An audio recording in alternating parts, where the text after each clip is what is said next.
ہر مسلمان چاہتا ہے کہ میں گناہ نہ کروں، ہر انسان کے اندر یہ تڑپ ہے کہ میں اللہ کی نافرمانی نہ کروں۔ جس اللہ نے مجھے پیدا کیا ہے اور جس اللہ نے مجھے کھلایا پلایا، میں اس کی نافرمانی کیسے کروں؟ لیکن انسان دنیا کے ماحول میں رہتا ہے، شیطان بھی اس کے پیچھے، نفس بھی اس کے پیچھے، گناہوں میں مبتلا ہو جاتا ہے اور گناہوں میں پھنس جاتا ہے۔ اللہ تعالیٰ نے گناہ چھوڑنے کا ایک بہت آسان نسخہ بتایا ہے۔ 21ویں سپارے کی پہلی آیت ہے جس میں اللہ تعالیٰ نے فرمایا اتل ما اوحی الیک من الکتاب واقم الصلاۃ ان الصلاۃ تنہی عن الفحشاء والمنکر، نماز کو قائم کرو کیونکہ نماز بے حیائی اور ناشائستہ حرکتوں سے روکتی ہے۔ نماز کی خاصیت اللہ تعالیٰ یہ ارشاد فرما رہے ہیں کہ جو آدمی نماز کا اہتمام کرے گا وہ گناہوں سے دور ہو جائے گا، نافرمانیوں سے بچ جائے گا۔ حضرت شیخ الحدیث معاذ زکریا صاحب رحمۃ اللہ علیہ فضائل اعمال میں لکھتے ہیں، ہر برائی کا چھوڑنا مشکل بھی ہے اور دیر طلب بھی ہے، نماز میں یکسوئی کے ساتھ لگ جانا مشکل بھی نہیں ہے اور دیر طلب بھی نہیں ہے۔ اس لیے نماز کو اہتمام کے ساتھ پڑھنا شروع کر دیں تو گناہ چھوٹتے چلے جائیں گے۔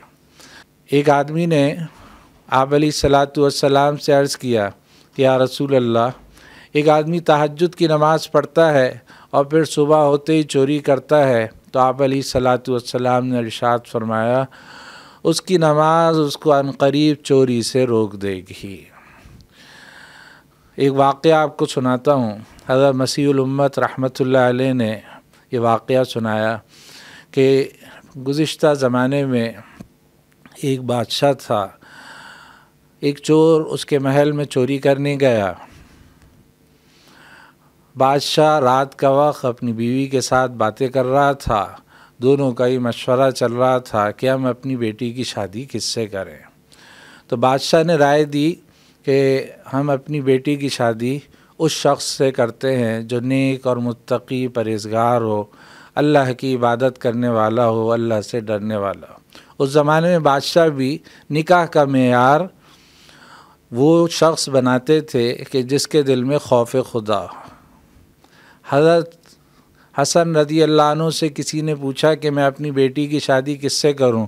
کہا جس کے دل میں اللہ کا خوف ہو اس سے اپنی بیٹی کی شادی کر دو، اگر محبت کرے گا اچھا سلوک کرے گا، اور اگر محبت نہیں ہے تب بھی ظلم نہیں کرے گا، کیونکہ جس کے دل میں خوف خدا ہوتا ہے وہ پھر کسی کے اوپر ظلم اور زیادتی کا معاملہ نہیں کرتا۔ خیر اس نے جب یہ بات سنی تو چور نے کہا کہ چوری تو مجھے کرنی تھی، لیکن اس کے دماغ میں اب دوسری بات آئی کہ میں دھوکہ دیتا ہوں اور پھر ان کی بیٹی سے کسی طرح شادی کرتا۔ قریب کی مسجد میں وہ عبادت کا اس نے لبادہ اوڑھ لیا، نیک لوگوں کی صورت اور حیت بنا لی، وضاقتہ اپنا لی۔ کہتے ہیں جب ظاہر بنا لے آدمی تو اندر بھی اللہ تعالیٰ بنا دیتے ہیں۔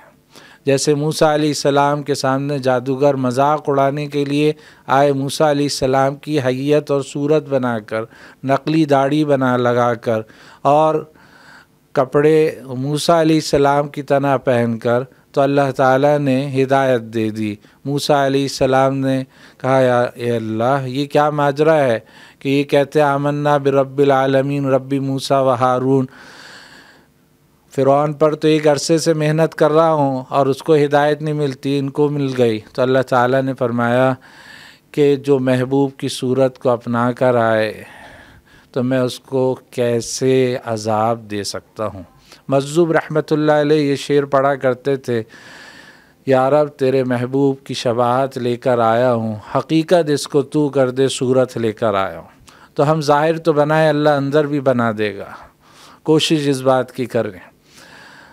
خیر اس چور نے قریب کی مسجد میں نیک لوگوں کا لباس وضاقتہ اپنائی، نمازیں شروع کر دیں، عبادات کو اپنا وتیرہ بنا لیا، طریقہ بنا لیا، ہر وقت عبادت کرتا رہا۔ اس کی شہرت شروع ہو گئی۔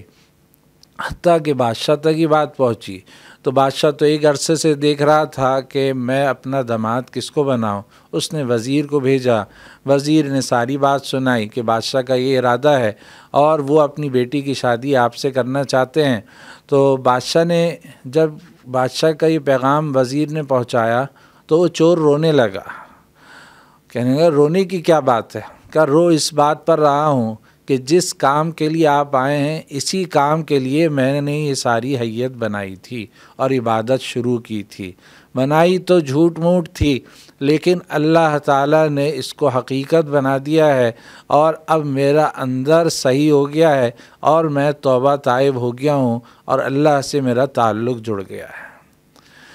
تو جب آدمی نماز کو اہتمام کے ساتھ پڑھنا شروع کرتا ہے تو اللہ تعالیٰ گناہ اس سے چھڑوا دیتے ہیں۔